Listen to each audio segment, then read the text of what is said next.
So here's the situation. It's late at night, you're sitting at home, and you're speaking to your 15-year-old daughter, and you have a great relationship with her. She confides in you.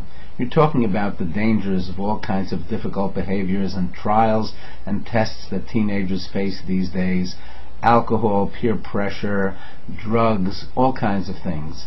And you're having a really good, open conversation with her. Obviously, you have prayed very hard and you have succeeded at that. And then she confides in you. And she tells you that her best friend, another 15-year-old girl, who you know very well, is involved in some kind of aberrant behavior. She either in alcohol or smoking marijuana or some kind of illicit relationship, whatever it may be. Now comes the big question. What do you do with this information? You don't want to violate the trust. The trust is essential. You've worked so hard to get it.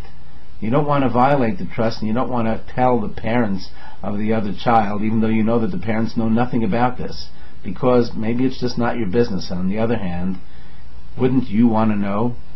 If your child was having some kind of dangerous situation going on, or very difficult situation, wouldn't you want to know about it? Wouldn't you expect your friend to tell you? Isn't that something that you would desire so much? What do? Do you risk putting this relationship at risk? And do you tell the other parent? Or at the same time do you say, you know what, that's just not my business. I've got to keep this relationship strong. If I've got my teenager talking to me, I can't do anything to violate that trust. It's an incredibly difficult dilemma.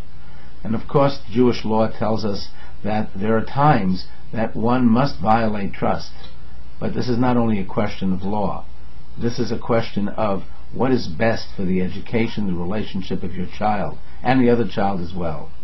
Well, as far as I'm concerned, I believe that it is necessary sometimes that you do have to tell the parent of the other child if you think that that behavior is potentially dangerous. And I use a very wide definition for what potentially dangerous is today. Yes, that does put the relationship at risk. That does put the trust that you have placed and your child has placed in you into some kind of jeopardy.